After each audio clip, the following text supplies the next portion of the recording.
అపవాది ఎలాగా దాడి చేస్తానికి అవకాశం ఉంటుంది, అసలు అపవాది ఒక వ్యక్తి జీవితంలో ఎలా దూరతాడు, బైబిల్లో చూసినప్పుడు, లేఖనాల నుండి చూసినప్పుడు 3 విధానాల్లో చూడొచ్చు. ఒకటి, నిబంధన రీతిగా. నిబంధనలు అనేక సార్లు చూసినప్పుడు కొంతమందికి అర్థం కాదు, నాకు ఎందుకు ఈ కష్టము, మా ఇంట్లో ఎందుకు పలానా వ్యక్తి ఈ వ్యాధితో మరణించాడు, తాత ఆ వ్యాధితో మరణిస్తాడు, దాని తర్వాత ఆయన బిడ్డ ఆ వ్యాధితో మరణిస్తాడు, అంటే నీ నాన్న, దాని తర్వాత నీ సహోదరుడు అదే రీతిగా మరణిస్తాం. ఎందుకు వీరందరికీ ఇదే సీక్వెల్, ఇదే ప్యాటర్న్, ఇదే రీతిగా మరణము ఒకరి తర్వాత ఒకరికి ఇదే జబ్బు వస్తుంది? ఎప్పుడైనా విన్నారో? నేను చాలా కుటుంబాల్లో విన్నా, వీరు క్యాన్సర్తో మరణించారు, వీరు క్యాన్సర్తో మరణించారు, వీరు క్యాన్సర్తో. ఎందుకు సేమ్ రిపీట్? లేకపోతే కొంతమంది జీవితాలు చూడండి, గర్భఫలం ఉండదు, వారికి గర్భఫలం లేదు, వీరికి గర్భఫలం లేదు, వీరికి గర్భఫలం లేదు. ఆ ఇంట్లో 4 ఉంటే 4కి గర్భఫలం ఉండదు. ఎప్పుడైనా గమనించారు ఎందుకు గర్భఫలం ఉండదు? ఇంకా కొన్ని ప్యాటర్న్స్ చూసినప్పుడు కొంతమంది స్టాగ్నేషన్, జీవితంలో ముందుకు వెళ్ళలేరు, వర్ధలింపు ఉండదు. ఎంత కష్టపడినా, ఎంత ప్రయాసపడినా, ఎంత పోరాడినా ఆశీర్వాదం ఉండదు, అభివృద్ధి ఉండదు, ఏ మేలు జరగదు. వారు ఎంతో ఆశపడుతూ దేవునికి ప్రార్థన చేస్తూనే ఉంటారు. కేవలం ప్రార్థన చేస్తే చాలదు. ఈరోజు ఈ మాటలు వినబోతున్నాడు, జాగ్రత్తగా. కేవలం ప్రార్థన కాదు, ఏమి చేయాలో తెలిసి చేయాలి. బైబిల్లో నియమాలు తెలియజేయబడుతుంది.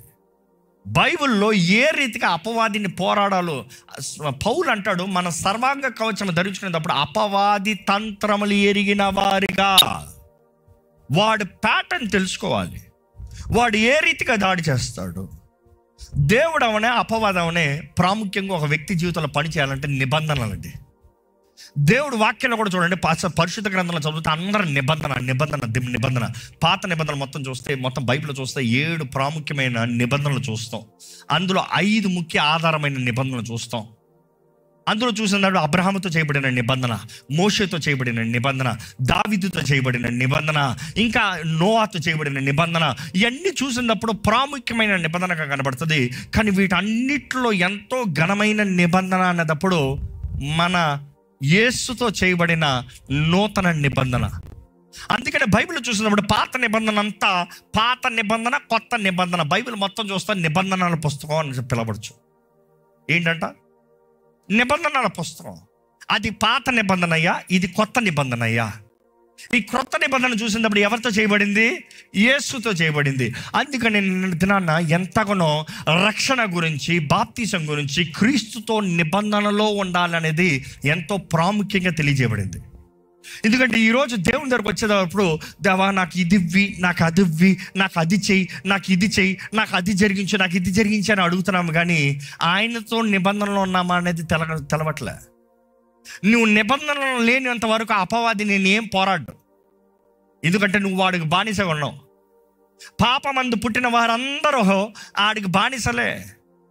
కానీ ఎప్పుడైతే నువ్వు క్రీస్తుతో నిబంధన చేస్తావంటే దెయ్యాలన్నీ నేను పోరాడతానికి వస్తాయి.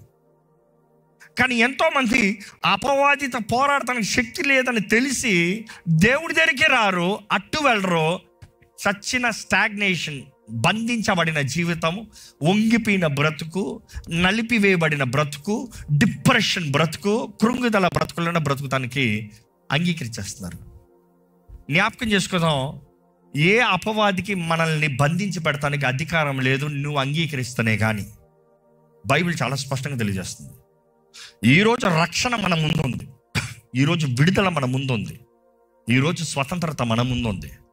నీవు ఏది కోరుకుంటున్నావో అదే నీకు అనుగ్రహించబడుతుంది. నిన్నటి దినం కూడా ఈ వాక్యము మరలా తెలియజేస్తాను, జ్ఞాపకం చేసుకోండి. ఏంటంటే జీవము, మరణము, ఆశీర్వాదము, శాపము నీ ముందుంది. ఏది కావాలో కోరుకో. నీ ముందుంది, ఏది కావాలో కోరుకో. నీ ముందు పెట్టాడు దేవుడు. నీవు నిర్ణయిస్తేనే కానీ, నీవు నిర్ణయించిన దానికి తగినట్టుగానే నీవు బ్రతుకుతావనేది బైబిల్ ఎంతో స్పష్టంగా తెలియజేస్తుంది. దేవుని వాక్యలో చూసినప్పుడు అంటే మొదటగా అపవాది నిబంధనల ద్వారంగా ఒక కుటుంబంలో లేకపోతే ఒక తరంలోకి అడుగు పెడతానుకుంటుంది. ఎలాగ నిబంధనలు అంటారా? ఎవరో మీ తాత ముత్తాతలు ఏదో ఒక కార్యముల ద్వారంగా వారు అపవాదికి ఒక బలిపీఠం కట్టి, ఒక రక్తాన్ని చిందించి, ఒక కార్యాన్ని జరిగించి, ఇదిగో నా వంశం నీ చేతులకు అప్పచెప్తున్నానంటే